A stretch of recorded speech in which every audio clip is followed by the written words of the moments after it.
Hola, yo soy Rodo. No olvides darle like, suscribirte y compartir. Una vida con propósito. Rick Warren. Día 18. Viviendo la vida juntos. Ustedes fueron llamados a formar un solo cuerpo, el cuerpo de Cristo. Colosenses capítulo 3, versículo 15. Cuán bueno y cuán agradable es que los hermanos convivan en armonía. Salmos capítulo 133, versículo 1. El significado de la vida es compartir. La intención de Dios es que experimentemos la vida juntos. En la Biblia esta experiencia comunitaria se conoce como vivir en comunión. En la actualidad, sin embargo, la palabra ha perdido mucho de su significado bíblico. Tener comunión se usa para referirse a la conversación espontánea, la socialización, las comidas y la diversión. La pregunta ¿dónde tienes comunión? Significa ¿a qué iglesia asistes? Afirmar quédate después del servicio para un momento de comunión quiere decir tendremos un refrigerio. La verdadera comunión es mucho más que asistir a los servicios dominicales, es experimentar la vida juntos. Consiste en amar desinteresadamente, compartir con corazón sincero, servir en la práctica, hacer sacrificios, consolar y solidarizarse con los que sufren, y todos los demás mandamientos que el Nuevo Testamento nos manda a hacer unos a otros. Con todo aquello relacionado con la comunión, el tamaño importa, cuanto más pequeño, mejor. Con una multitud se puede adorar, pero no se puede tener comunión. Cuando los grupos son superiores a 10 personas, algunas dejarán de participar, por lo general las más calladas, y otras ejercerán dominio. Jesús ministró en el contexto de pequeños grupos de discípulos. Pudo haber elegido a más, pero sabía que 12 es prácticamente el tamaño máximo posible para permitir la participación de todos. El cuerpo de Cristo, como el tuyo, es en realidad una colección de varias células pequeñas. La vida del cuerpo de Cristo, como el tuyo, está en las células. Debido a esto, todos los cristianos necesitan estar comprometidos con un pequeño grupo dentro de cada iglesia, ya sea uno de reflexión en los hogares, una clase de escuela dominical o un grupo de estudio bíblico.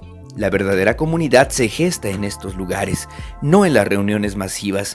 Piensa en la iglesia como en un barco. Los pequeños grupos son los botes salvavidas.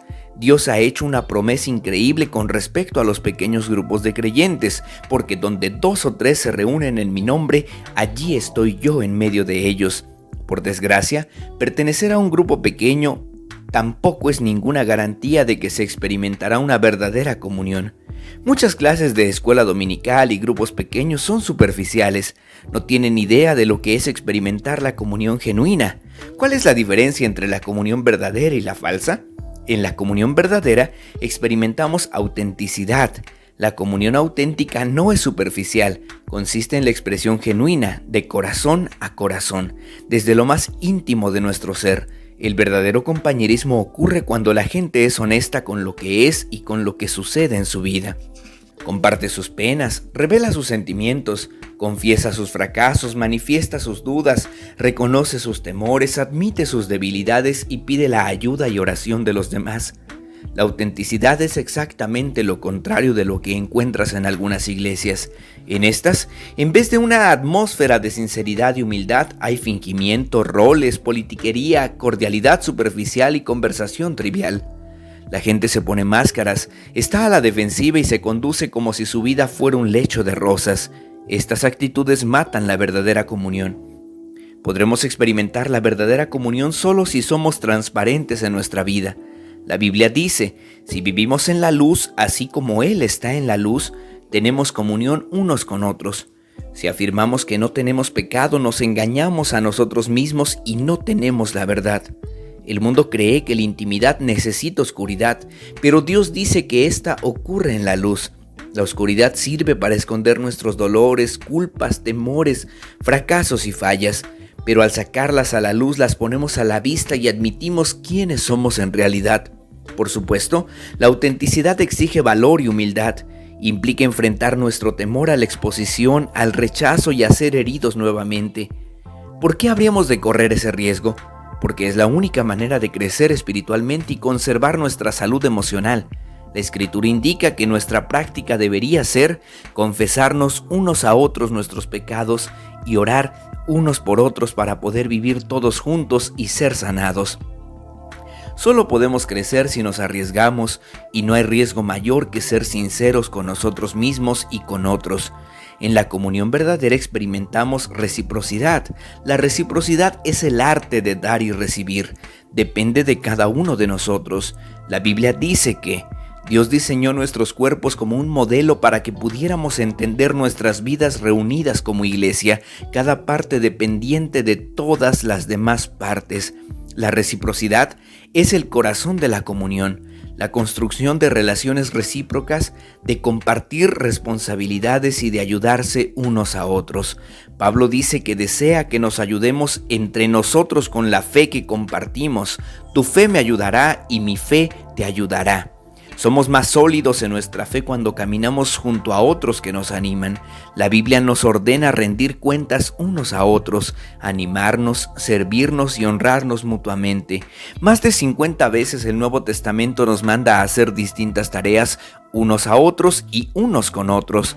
La palabra de Dios señala: esforcémonos por promover todo lo que conduzca a la paz y a la mutua edificación. No eres responsable de cada persona del cuerpo de Cristo, pero tienes una responsabilidad con ellos. Dios espera que hagas lo que esté a tu alcance para ayudarlos. En la comunión verdadera, experimentamos compasión. La compasión no se limita a dar consejos o una ayuda rápida y cosmética. La compasión es comprender y compartir el dolor de los demás. La compasión dice: entiendo lo que te está pasando y lo que sientes no es raro ni es una locura. Hoy también se le conoce como empatía, pero la palabra bíblica es compasión. La Escritura afirma que, como escogidos de Dios, santos y amados, debemos vivir con verdadera compasión, bondad, humildad, mansedumbre y paciencia. La compasión satisface dos necesidades básicas humanas: ser entendidos y apreciados con nuestros sentimientos. Cada vez que entiendes y aprecias los sentimientos de alguien, estableces comunión. El problema es que muchas veces tenemos tanta prisa por arreglar las cosas que no tenemos tiempo para expresar nuestra compasión, o estamos preocupados con nuestros propios dolores. La autocompasión agota la compasión por los demás. La comunión tiene diferentes niveles, cada uno apropiado para diferentes momentos. Los grados más simples de comunión son al compartir y al estudiar la palabra de Dios en comunidad. Un nivel más profundo es la comunión al servir. Cuando ministramos entre varios viajes misioneros o en proyectos de caridad, el nivel más profundo e intenso es la comunión en sufrimiento. Cuando nos solidarizamos con la pena y el dolor de los demás y nos ayudamos unos a otros a sobrellevar las cargas, los cristianos que mejor entienden este nivel son quienes en este mundo sufren persecución, desprecio y hasta muerte como mártires por su fe. La palabra de Dios nos manda: cuando tengan dificultades, ayúdense unos a otros. Esa es la manera de obedecer la ley de Cristo. Es en los momentos más intensos de crisis, dolor y duda cuando más nos necesitamos unos a otros. Cuando las circunstancias nos aplastan y nuestra fe se derrumba, es cuando más necesitamos a nuestros amigos creyentes. Necesitamos contar con un pequeño grupo de amigos que tengan fe en Dios por nosotros para permitirnos salir adelante. En un pequeño grupo, el cuerpo de Cristo es real y tangible. Aunque Dios parezca distante durante su sufrimiento, Job necesitó con desesperanza contar con ese grupo. Clamó: aunque uno se aparte del temor al Todopoderoso, el amigo que no le niega su lealtad. En la comunión verdadera experimentamos misericordia. La comunión es un lugar de gracia, donde en vez de enfatizar los errores, estos se resuelven. La comunión se genera cuando la misericordia triunfa sobre la justicia. Todos necesitamos misericordia porque todos tropezamos y caemos, y necesitamos que alguien nos ayude a ponernos en pie y en camino. Necesitamos brindarnos misericordia unos a otros y estar dispuestos a recibirla. Dios declara que cuando alguien peca debemos perdonarlo y consolarlo para que no sea consumido por la excesiva tristeza. No es posible tener comunión sin perdón. Dios nos dice: no guarden rencor, porque la amargura y el resentimiento destruyen la comunión. Como somos pecadores e imperfectos, inevitablemente nos lastimamos, en ocasiones intencionalmente y otras veces sin mala intención, pero de una u otra manera requiere cantidades enormes de misericordia y gracia crear y sostener la comunión. La Escritura dice que Tengan paciencia unos con otros y perdónense si alguno tiene una queja contra otro. Así como el Señor los perdonó, perdonen también ustedes. La misericordia de Dios es el motor que nos motivó a mostrar compasión a los demás. Recordemos que nunca se nos pedirá perdonar más de lo que Dios nos perdonó a nosotros. Cuando alguien te lastime, tienes que decir: usaré mi energía y mis emociones para vengarme o para buscar una solución. No es posible hacer ambas cosas. Muchas personas son renuentes a mostrar misericordia porque no entienden la diferencia entre confianza y perdón. Perdonar es soltar las riendas del pasado. La confianza tiene que ver con el comportamiento en el futuro. El perdón debe ser inmediato, lo pida o no quien ofendió. La confianza se reconstruye con el tiempo. Esta requiere llevar un registro. Si una persona nos lastima repetidas veces, Dios nos manda a perdonarla al instante, pero no espera que confiemos en ella de inmediato. Y tampoco supone que debemos permitir que siga lastimándonos. Deberá demostrar que el tiempo la ha transformado. El mejor lugar para restaurar la confianza es dentro del ámbito de apoyo provisto por un pequeño grupo que ofrezca la posibilidad de animarnos mutuamente y ser responsables unos de otros. Experimentarás muchos otros beneficios si formas parte de un pequeño grupo comprometido con tener comunión verdadera. Es una parte esencial de tu vida cristiana que no puedes desatender. Por más de 2000 años los cristianos se han reunido regularmente en pequeños grupos para vivir en comunión. Si nunca has formado parte de uno, no tienes idea de lo que te estás perdiendo. En el capítulo siguiente, analizaremos lo que se requiere para crear ese tipo de comunidad con otros creyentes, pero espero que este capítulo haya despertado el hambre de una experiencia de autenticidad, reciprocidad, compasión y misericordia que experimentarás con la comunión verdadera. Fuiste creado para esa comunión. Día 18. Pensando en mi propósito. Punto de reflexión. Necesito otras personas en mi vida. Versículo para recordar. Ayúdense unos a otros a llevar sus cargas y así cumplirán la ley de Cristo. Gálatas capítulo 6, versículo 2.